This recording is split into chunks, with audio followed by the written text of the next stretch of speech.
Hello दोस्तों, आपका स्वागत है मेरे चैनल पर। आज तक हमें पता था इस दुनिया में 7 चिरंजीवी है, मगर 2020 में 8वां चिरंजीवी दुनिया के सामने आया, जो एक अघोरी है, जो सतयुग से जीवित है और जिसके बारे में अक्षत गुप्ता द्वारा लिखित द हिडन हिंदू पुस्तक में वर्णन किया गया है, जो खुद को चाणक्य और विदुर बताता है। यह पुस्तक काफ़ी मिस्टीरियस भरी और एडवेंचर भरी है।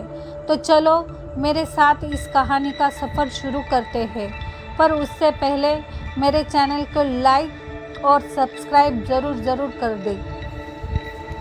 हिंदू पार्ट फर्स्ट चैप्टर 10 पुरानी व्याख्या। इस दौरान डॉक्टर श्रीनिवासन ने विशेष कारण से गुप्त रखे गए एक स्थान में प्रवेश किया। कांच की एक दीवार से बने कमरे को सावधानी से छुपाया गया था। वे अपने साथ ओम के लॉकर में पाई गई पुस्तक लाए थे। उन्होंने वह पुस्तक एक बूढ़े व्यक्ति को सौंप दी। वृद्ध आदमी ने जैसे ही पुस्तक को लिया, उसकी आंखें उत्साह से चमक उठी और वह पुस्तक के पन्ने पलटने लगा, परंतु शीघ्र ही वह प्रसन्नता क्रोध में बदल गई। लंबी चुप्पी के बाद आदमी ने कांपती सी आवाज में कहा, पुस्तक का दूसरा भाग कहाँ है? डॉक्टर श्रीनिवासन परेशान और भयभीत खड़े थे। उन्होंने सोचा था कि पुस्तक पूरी है, जबकि सुविधा केंद्र के किसी भी सदस्य के लिए अबूझ भाषा, अजीब रेखाचित्र, नक्शा और पौधे के होने से वह आसानी से समझ में आने वाली नहीं थी। इससे पहले कि वे यह सब उस आदमी से कह पाते, वह आदमी क्रोध से चीखते हुए बोला, मैंने कहा पुस्तक का दूसरा भाग कहाँ है? डॉक्टर श्रीनिवासन ने तेजी से जवाब दिया, मुझे नहीं पता सर, हमें लॉकर से केवल यही पुस्तक मिली है। वह बहुत बुरी तरह से डर गए थे। बूढ़े आदमी ने धीरे से अपनी उंगली के इशारे से डॉक्टर श्रीनिवासन को अपने पास बुलाया। डॉक्टर श्रीनिवासन ने आदेश का पालन किया और आदमी की पुरानी व घिसी जीर्ण कुर्सी के निकट फर्श पर घुटनों के बल झुके।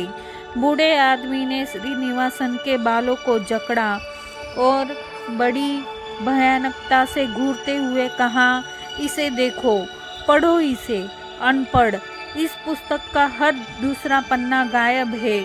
उसने पुस्तक को डॉक्टर श्रीनिवासन के मुंह पर फेंकते हुए कहा, सम संख्या वाले सभी पृष्ठ यहाँ है और विषम संख्या वाले पृष्ठ दूसरी पुस्तक में है। यह एक चाल है जिससे पुस्तक एक दूसरे के बिना बेकार है। दूसरी पुस्तक अब कहाँ है? डॉक्टर श्रीनिवासन पन्नों पर नंबर नहीं देख सके, फिर भी जल्दी से गलती स्वीकार करते हुए बोले, हम यही सब ला पाए सर। डॉक्टर बत्रा ने जैसे ही इस पुस्तक को देखा, वे समझ गए थे। बूढ़े आदमी ने घृणा के साथ जवाब दिया, उसे डीएनए के रेखाचित्र और उनसे निकले जीन्स को देखने के बाद समझ में आया। भले ही वह भाषा समझकर पढ़ने में सफल हो जाए, वह चीज़ें समझ सकता है, पर इस पुस्तक के कुछ निष्कर्ष नहीं निकाल सकता। इस पुस्तक में कोई भी किसी परिणाम पर नहीं पहुंच सकता, क्योंकि यह पूरी नहीं है। तुम्हें लॉकर में और क्या मिला? सर, हमें मिली हर चीज़ आपकी व्यक्तिगत प्रयोगशाला में भेज दी गई है, एक नक्शे को छोड़कर, जिसे मैंने एलएसडी को सुलझाने के लिए दिया है, डॉक्टर ने शुष्क गले के साथ कहा। नक्शे के जिक्र मात्र से बूढ़े आदमी की आंखों में चमक आ गई। नक्शा? वह नक्शा ही दूसरी पुस्तक की चाबी है। उसे सुलझाने में कितना समय लगेगा? उसने बेरुखी से पूछा। मुझे नहीं पता सर। तो उससे पूछो और मुझे अभी बताओ। ठीक है सर। डॉक्टर श्रीनिवासन भयभीत व अपमानित महसूस करते हुए तेजी से कमरे से बाहर चले गए। द्वीप के जंगल में दूसरा व्यक्ति उसी तरह का मुखौटा चेहरे पर लगाए, हाथ में एक प्राचीन चाबी लिए पहले वाले व्यक्ति के साथ आ गया। वे जिस इमारत पर नज़र रख रहे थे, उस पर धावा बोलने ही वाले थे। दोनों ने अपनी घड़ियों को एक ही समय पर सेट किया और उनमें से एक ने दूसरे को इमारत के अंदर का भाग, इधर से उधर जाते लाल बिंदु प्रवेश द्वार पर लगे संकेतक दिखाए, जिनमें उन्हें इमारत के अंदर घुसने के लिए भिड़ना था। उन्होंने बिना कुछ बोले तय किया कि एक समान स्थान, जो कि इमारत के अंदर एक दरवाज़ा है, पर मिलने से पहले प्रत्येक व्यक्ति कितने लोगों को मार गिराएगा। वही पूछताछ कक्ष में ओम जैसे ही डॉक्टर शाइस्ता के प्रश्न का उत्तर देने वाला था, एलएसडी ने अपने दोनों हाथ ऊपर हवा में फेंकते हुए खुशी से चिल्लाई, जैसे ही वह अपने आप को अघोषित मैराथन में विजयी घोषित कर रही हो। सुरक्षा कर्मियों ने चौंकते हुए सतर्कता के साथ अपनी बंदूकें उसकी ओर तान दी। सभी ने अपने सिर उसकी ओर घुमाए और डॉक्टर श्रीनिवासन ने कमरे में प्रवेश किया। एलएसडी ने चारों ओर देखा और उसे एहसास हुआ कि उसने क्या किया है। जैसे ही उसने डॉक्टर श्रीनिवासन को देखा, उसके भाव बदल गए। अचानक ही उसे एक विजेता नहीं बल्कि एक छोटी बच्ची की तरह महसूस हुआ, जिसने अपनी माँ का मनपसंद फूलदान तोड़ दिया हो। उसने डॉक्टर श्रीनिवासन की ओर आतंकित व क्षमा याचक नजरों से देखा। वह इतनी डरी हुई थी कि उसकी आंखों में आंसू आ गए। डॉक्टर शाइस्ता उसे आश्वस्त करने के लिए उठी, पर डॉक्टर श्रीनिवासन ने उन्हें ऐसा करने से रोक दिया। वे एलएसडी के पास गए और उसका हाथ पकड़कर कमरे से बाहर ले गए। दरवाज़ा पार करते ही उन्होंने पूछा, तुम क्यों चिल्लाई? क्योंकि मैंने आपके दिए नक्शे को सुलझा लिया है सर। बहुत अच्छे, मैं उसी के लिए तुम्हारे पास आ रहा था। वह कहाँ है? सर, उन्होंने नक्शे में जानबूझकर स्थानों के अक्षांश और देशांतर आपस में बदल दिए हैं। उनके ऊपर की डिग्री व दशमलव के आपस में बदला गया है। जलाशय को भूमि और भूमि को जलाशय में बदल दिया गया है, ताकि स्थान को आसानी से पहचाना न जा सके। एलएसडी, इसमें मेरी जरा भी रुचि नहीं है। मुझे केवल जगह बताओ, डॉक्टर श्रीनिवासन ने अधीरता से कहा।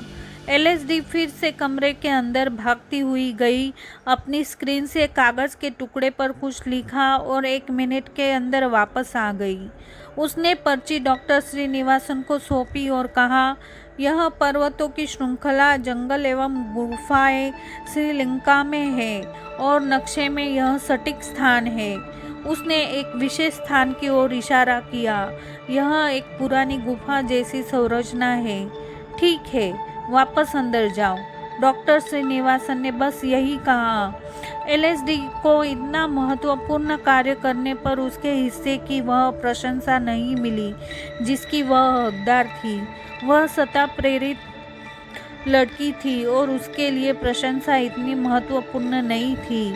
उसने चुपचाप सहमति में सिर हिलाया और धीरे से कहा, ठीक है सर, और वापस कमरे में चली गई। डॉक्टर श्रीनिवासन हाथ में कागज़ लिए एक राहत की सांस ली और बूढ़े आदमी के सुरक्षित कमरे की ओर चल पड़े। प्रयोगशाला में ओम ने उत्तर देना जारी रखा। एक दिन मैंने अपनी आंखें 3 ऋषियों के साथ एक कुटिया में खोली। कुटिया बड़ी थी और बाहर से आए अनुयायियों से भरी हुई थी। मैंने उन्हें मिट्टी की दीवारों में बने छेद से देखा। उनमें से एक ऋषि मेरे पास आए और बोले, पुत्र, तुम्हें कैसा महसूस हो रहा है? ओम ने जैसे ही आंखें बंद करके घटना का वर्णन शुरू किया, स्क्रीन पर तस्वीरें चलनी शुरू हो गई, जहां एक गोरा व लंबा 50 वर्ष से अधिक आयु का व्यक्ति मुस्कुराता हुआ खड़ा था। उसने एक जोड़ी लकड़ी की खड़ाऊ और एक सादा व सफ़ेद कुर्ता और धोती पहनी हुई थी। उसकी दाई कलाई पर लाल व पीले रंग के धागे बंधे हुए थे और बाएं कंधे से कमर की दाई और एक जनेऊ जा रहा था। मैंने उन्हें उनके साथ की वह पहली झलक कभी नहीं भूल सकता, क्योंकि वह पहले व्यक्ति थे जिन्हें मैंने अपनी ज़िंदगी में देखा था। मुझे भूख लग रही है। मैं कहाँ हूँ? यह पूछने से पहले कि तुम कहाँ हो, तुम्हें पूछना चाहिए कि तुम कौन हो, ऋषि ने मुस्कुराते हुए जवाब दिया। मैं उन्हें बताना चाहता था कि मैं कौन था, परंतु तभी मुझे एहसास हुआ कि मैं यह खुद नहीं जानता। ओम ने स्वीकार किया। मैं कौन हूँ? मैंने उनसे पूछा। इसलिए तुमने यह कहा था कि तुम्हें अपना वास्तविक नाम नहीं पता जब हमने इस बारे में तुमसे पूछा था। अभिलाष ने टोका और उसे ओम को बीच में रोकने के लिए डॉक्टर शाहिस्ता व डॉक्टर बत्रा की घूरती नज़रों का सामना करना पड़ा। अभिलाष उनके भाव पढ़ते ही समझ गया कि उसे चुप रहना चाहिए। ओम ने अपनी बात जारी रखी और स्क्रीन भी उसके अनुसार चलती रही। जैसे ही ऋषि ने कमरे में प्रवेश किया, बाकी तीनों ने श्रद्धापूर्वक उनके आगे झुकते हुए उनके चरण स्पर्श किए। आदरणीय ऋषि मेरे बगल में बैठ गए और मेरे सिर पर हाथ रखा। मुझे कुछ भी याद क्यों नहीं है? मैंने पूछा। क्योंकि तुम्हें आवश्यकता नहीं है। तुम 40 साल के हो। समझो कि इस संसार में यह तुम्हारा पहला दिन है। तुम्हें अभी विश्राम की आवश्यकता है, क्योंकि तुम्हारे शरीर पर बहुत से घाव हैं, कुछ तो बिल्कुल ताज़े, जिन पर अभी टाँके लगाए गए हैं। इसलिए अपने आप को कष्ट मत दो, ऋषि ने कहा। मैं बिस्तर पर लेटा हुआ था, फिर भी अपने हाथ व छाती पर घाव और टाँके देख सकता था। मुझे भूख लग रही है, मैंने कहा। मुझे पता है पुत्र, पर तुम्हें भोजन नहीं दिया जा सकता। तुम्हें अभी भूखे रहना होगा। अब तुम्हें सो जाना चाहिए, ऋषि ने मुझसे कहा। दूसरे ऋषियों में से एक ने कुछ इशारा किया। वे तुरंत ही मिट्टी के पात्र में द्रव्य लेकर आए। अपनी प्यास बुझाने के लिए मैंने जल्दी से उसे गटक लिया। कुछ देर के बाद मैं सो गया। जब मैं जागा, बाहर अंधेरा था। मैंने सोचा कि मैं कुछ घंटों के लिए सो गया था, परंतु बाद में मुझे बताया गया कि मैं 150 दिन करीब 4 महीने तक गहरी निद्रा में था। जब मैं सोया, वर्षा हो रही थी। इसका मतलब वे सही बोल रहे थे, क्योंकि जब मैं जागा मेरी हड्डियां तक ठंड से जम रही थी। मैं अभी भी भूख से मरा जा रहा था और कुटिया में कुछ भी नहीं बदला था। तीनों ऋषि अभी भी अग्नि के पास बैठे जड़ी बूटियों और कुछ घोल पर कार्य कर रहे थे। मैंने अपने आप को फर्श पर रखी चटाई पर लेटे पाया। मेरा शरीर अभी भी घाव और टाकों से भरा हुआ था। वरिष्ठ ऋषि ने फिर से कुटिया में प्रवेश किया और सभी ने उन्हें झुककर प्रणाम किया। उन्होंने उनके अभिवादन को स्वीकारा और मेरी ओर देखा। वह मेरे बराबर में आकर बैठे और मुझे एक बड़ा पात्र दिया। दूसरे ऋषि आए और उसमें पानी भरने लगे। जब तक वह पूरा नहीं भर गया, मुझे नहीं पता था कि उसके साथ क्या करना चाहिए था। उन्होंने मुझे पात्र के ऊपर अपना चेहरा ले जाने का निर्देश दिया और तभी पहली बार मैंने अपना प्रतिबिंब देखा। मेरा चेहरा कटा फटा और टाकों से भरा हुआ था। मेरा लगभग गंजा सिर युद्ध के निशानों को दर्शा रहा था, जिसका मैं एक हिस्सा रहा होऊंगा। मेरी एक आँख पिघली हुई थी और दूसरी के चारों ओर काले निशान थे। अपना दाया कान गायब देखकर मैं डर गया। मैं एक राक्षस की तरह भयानक दिख रहा था। स्क्रीन पर ओम के दृश्य इतने विचलित करने वाले थे कि डॉक्टर शाहिस्ता और एलएसडी को दूसरी तरफ देखना पड़ा। उसके चेहरे पर कुछ भी सामान्य नहीं दिख रहा था। प्रत्येक अंग खराब हो चुका था। पुत्र, तुम कैसा महसूस कर रहे हो? ऋषि ने मुझसे पूछा। आप कौन हैं? मैंने प्रतिप्रश्न किया। मैं देवदास हूँ। मैं धन्वंतरी के नाम से भी जाना जाता हूँ। तुम मुझे काशीराज भी कह सकते हो। वे सब मुझे ऐसे ही बुलाते हैं। अब मुझे बताओ, तुम कैसा महसूस कर रहे हो? काशीराज ने एक मुस्कान के साथ उत्तर दिया। मुझे भूख लग रही है, मैंने दोहराया। मुझे पता है, परंतु 2 पूर्णिमा बीत जाने पर ही तुम कुछ ठोस ग्रहण कर सकते हो। तब तक तुम्हें भूख को सहना सीखना होगा। तुम्हें केवल संतों द्वारा तैयार औषधि का घोल लेना चाहिए। मैं कैसे जिंदा रहूँगा? मैं मर जाऊँगा। मैंने तर्क दिया। तुम सह लोगे, जैसे तुम पिछले 4 महीनों से करते आ रहे हो। वास्तव में यदि तुम कुछ खाते हो तो तुम निश्चित रूप से मर जाओगे, जब तुम्हें विश्राम करना चाहिए। विनम्र ऋषि ने कहा। कुटिया को छोड़ने के लिए काशीराज दरवाजे तक गए थे जब मैंने पूछा, मुझे बताओ मैं कौन हूँ, मेरा असली नाम क्या है?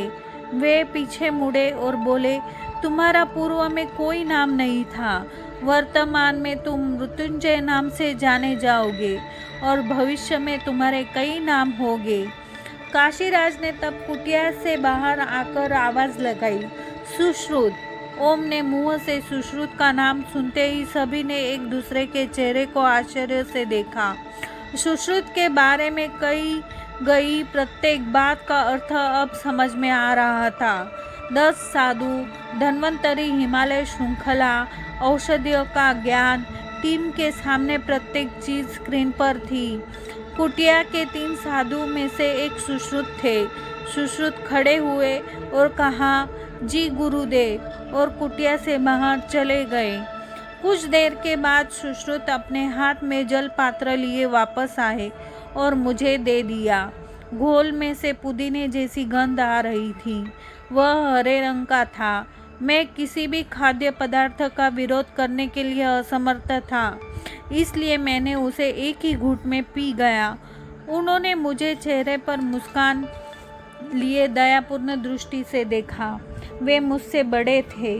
कुछ दिनों बाद उन्होंने मुझे बताया था कि वह 49 वर्ष के थे। धन्वंतरी लगभग 70 वर्ष की आयु के थे। वह जो कुछ भी था उसे पीने के बाद सुश्रुत ने वह मुझसे ले लिया और कहा, मैं सुश्रुत हूँ, काशीराज द्वारा आयुर्वेद का ज्ञान प्रदान करने हेतु चुने गए 10 संतों में से एक हम काशीराज के पहले 3 विद्यार्थी हैं। अभी इस समय हम हिमालय की पर्वत श्रृंखला में निवास कर रहे हैं। वह देवव्रत है और वह नागेंद्र है। जैसे ओम बता रहा था, प्रत्येक वस्तु ऐसे स्पष्ट थी जैसे कि वह उनकी आंखों के ठीक सामने घटित हो रही है। धन्वंतरी भगवान सदृश परंतु रुद्ध दिखाई दिए। दूसरी ओर सुश्रुत की लंबी दाढ़ी और शांत चेहरा था और देवव्रत और नागेंद्र बिना दाढ़ी मूंछ के थे। सभी ने समान प्राचीन पारंपरिक वेशभूषा धारण की थी और लकड़ी की चप्पल, जिन्हें खड़ाऊ कहते हैं, पहने हुए थे। जब सुश्रुत मुझसे बात कर रहे थे, देवव्रत केले के पत्तों की एक गठरी लिए अंदर आए और उसे सुश्रुत को दे दिया। मैंने एक शब्द नहीं कहा और केवल उनकी बातचीत सुनता रहा। मृत्युंजय, मुझे तुम्हारे चोट के निशान का माप इन पत्तियों पर लेना है, जिससे कि हम शल्य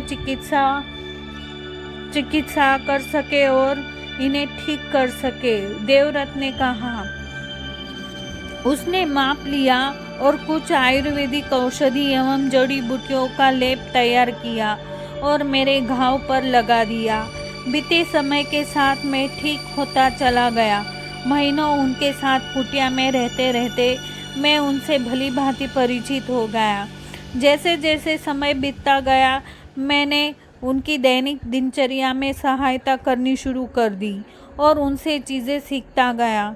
मुझे अपने और संसार के बारे में कुछ भी नहीं पता था, अतः उनके बीच रहते रहते मैंने उनसे सीखना शुरू कर दिया। उनकी सहायता करते करते मुझे आयुर्वेदिक औषधियों का ज्ञान प्राप्त होने लगा। सुश्रुत धन्वंतरी के प्रथम विद्यार्थी थे। चिकित्सा विज्ञान के अभ्यास के अतिरिक्त उन्हें एक महत्वपूर्ण कार्य सौंपा गया था। यह कार्य था कि उनके गुरु धन्वंतरी के शिक्षणों का संकलन अपने अनुवादों द्वारा वृद्धि करके पुस्तकों की श्रृंखला बनाना, जो आज के समय में जानी जाती है सुश्रुत संहिता। डॉक्टर बत्रा ओम के पीछे से चिल्लाए। ओम ने कोई ध्यान नहीं दिया और आगे बढ़ा। सुश्रुत संहिता सुश्रुत द्वारा लिखी गई शल्य चिकित्सा पर एक महत्वपूर्ण उत्कृष्ट संस्कृत भाष्य और आयुर्वेद के 3 मूलभूत ग्रंथों में से एक है। यदि 2 भागों में बांटा हुआ है, पूर्व तंत्र और उत्तर तंत्र, इसके 184 पाठों में 1120 बीमारियां, 64 खनिज स्रोत की सामग्रियां एवं 57 पशु स्रोत पर आधारित सामग्रियों का वर्णन है। शाहिस्ता ने LSD के से फुसफुसाते हुए कहा, परिमल ने सुश्रुत का नाम जिक्र किया था और तुमने उसके बारे में पढ़ा था। जब अभिलाष विज्ञान के ऊपर अपनी पौराणिकता की श्रेष्ठता सिद्ध करने का प्रयास कर रहा था, सुश्रुत कौन है? कहा जाता है कि सुश्रुत मूलतः दक्षिण भारत के चिकित्सक थे जो वाराणसी में कार्यरत थे। वे गंगा नदी के तैरते शवों का प्रयोग ऐसे कार्य एवं अभ्यास के लिए करते थे जिसका इससे पूर्व किसी ने साहस भी नहीं किया था, जैसे एक मृत शरीर के अंगों को दूसरे शरीर में जोड़ना। सर्वप्रथम सुश्रुत नाम का उल्लेख बावर पांडुलिपि में है, जिसमें सुश्रुत का नाम हिमालय में निवास करने वाले 10 संतों की सूची में से एक है। सुश्रुत संहिता का बाद में अरबी में अनुवाद हुआ, फिर अंग्रेजी में, जिसके अनुसार ही आधुनिक विज्ञान की प्लास्टिक सर्जरी बनी, लिखी और प्रदर्शित की गई। यह सब कहना अतिशयोक्ति नहीं है कि सुश्रुत विश्व के प्रथम प्लास्टिक शल्य चिकित्सक थे। डॉक्टर बत्रा ने दबी आवाज में कहा, और धन्वंतरी कौन है जिन्हें हमने स्क्रीन पर देखा, जिसका ओम ने उल्लेख किया था? शाहिस्ता ने बहुत उत्सुकता से पूछा। काशीराज, देवदास और गुरु धन्वंतरी सब एक ही व्यक्ति के नाम है। ऐसा माना जाता है कि धन्वंतरी आयुर्वेदिक उपचार के भगवान हैं। अभिलाष ने व्याख्या की। यह कहा जाता है कि वही देवदास काशी के राजा के रूप में पुनः प्रकट हुए थे। काशीराज नाम से भी उन्हें जाना जाता है। LSD भी बातचीत में शामिल हो गई। अभिलाष ने आगे बताया, धन्वंतरी ने अन्य देवताओं को रुद्धता, रोग और मृत्यु से भी मुक्त कराया था। उन्होंने अपने हिमालय आवास में 10 साधुओं को शल्य चिकित्सा की दक्षता में निपुण किया था। सुश्रुत को धन्वंतरी अपना सर्वोत्तम उत्तराधिकारी मानते थे और उन्हें आयुर्वेद की अन्य विद्या भी सिखाई थी। धन्वंतरी को औषध विज्ञान की सभी विद्याओं का भगवान माना जाता है। औषध विज्ञान पदार्थों का एक बृहद कोश है, जिसे कुछ भागों में धन्वंतरी निघंटु के नाम से जाना जाता है। इस क्षेत्र में पाया जाने वाला प्राचीनतम ग्रंथ। हम उत्तम स्वास्थ्य के लिए विशेषतया धनतेरस के अवसर पर धन्वंतरी की पूजा करते हैं, जिसे धन्वंतरी का जन्म दिवस माना जाता है। अभिलाष ने जानकारी प्रदान करते हुए कहा। वहाँ बूढ़े आदमी के कमरे में डॉक्टर श्रीनिवासन ने नक्शा एवं कागज का टुकड़ा, जिस पर स्थान चिन्हित था, बूढ़े आदमी को सौंपते हुए राहत की सांस ली। उसने तेजी से परिणाम के लिए डॉक्टर श्रीनिवासन की प्रशंसा की। डॉक्टर श्रीनिवासन अभी तक उस सदमे में से नहीं उबर पाए थे जो उन्होंने पिछली बार कमरे में आने पर अनुभव किया था। बूढ़े आदमी ने उपलब्धि के उत्साह में पूरी तरह डूबे होने के कारण डॉक्टर श्रीनिवासन की उदासी पर ध्यान नहीं दिया। इसके अलावा उन्हें फिर से आदेश दिया। डॉक्टर श्रीनिवासन के लिए नया कार्य यह था कि उन्हें वीरभद्र को नक्शे पर चिन्हित स्थान पर भेजा जाए और वहाँ जो कुछ भी मिले उसे सीधे उनके पास लाया जाए। डॉक्टर श्रीनिवासन ने चुपचाप बूढ़े आदमी से नक्शा लिया और कमरे से बाहर चले गए। कुछ देर बाद द्वीप के जंगल में छिपे धावा बोलने को तैयार दोनों आदमियों ने देखा कि वीरभद्र सुविधा केंद्र से बाहर आ रहा है। उनकी स्क्रीन पर सुविधा केंद्र का 3D चित्र दिख रहा था, जहां ओम को बंधक रखा गया था। वीरभद्र जिस स्थान पर जा रहा था वह श्रीलंका में था। रॉस द्वीप भारत के बिल्कुल दक्षिण में होने के कारण उस स्थान से ज्यादा दूर नहीं था। वीरभद्र ने रक्षकों में से एक को एक निजी हेलीकॉप्टर की व्यवस्था करने का आदेश दिया, क्योंकि उसे कार्य समाप्त करने के लिए कम समय दिया गया था। द्वीप के जंगल में छिपे दोनों आदमियों ने वीरभद्र के हाथ में नक्शे को देखा और तुरंत ही परिस्थिति को भांप लिया। वह अपनी योजना बदलने के लिए मजबूर हो गए। उन्होंने निश्चय किया कि उनमें से एक वीरभद्र का पीछा करेगा और दूसरा इमारत की घटनाओं पर नजर रखेगा। उनमें से एक ने अपने हथियारों का एक हिस्सा दूसरों को दिया और वीरभद्र का पीछा करने के लिए चला गया। हवा में हेलीकॉप्टर का पीछा नीचे पानी में आधुनिक तीव्र गति वाली नाव द्वारा किया गया जा रहा था। जैसे ही डॉक्टर श्रीनिवासन पूछताछ कक्ष में लौटे, परिमल और अभिलाष के बीच विचार विमर्श बीच में ही रुक गया। जैसे ही उन्होंने प्रवेश किया, उनकी प्रतिछाया स्क्रीन पर चमक उठी, जो साबित करती थी कि बंद आंखों के बावजूद ओम ने उनकी उपस्थिति को महसूस कर लिया। जैसे ही डॉक्टर श्रीनिवासन ने अपनी तस्वीर देखी, वे झुंझला कर बोले, मैं स्क्रीन पर क्यों हूँ? यहाँ क्या हो रहा है? तुम लोगों को जो करने के लिए कहा गया है उसे गंभीरता से करके अपने अपने घर वापस क्यों नहीं जाते? वे गरजे। उनका व्यवहार अप्रत्याशित था, जिससे सभी दंग रह गए थे। डॉक्टर शाहिस्ता और डॉक्टर बत्रा उनके पास गए, यह देखने के लिए कि वे ठीक तो है, पर डॉक्टर श्रीनिवासन ने उन पर ध्यान न देते हुए उन्हें तेजी से हाथ हिलाकर इशारे से वापस भेज दिया।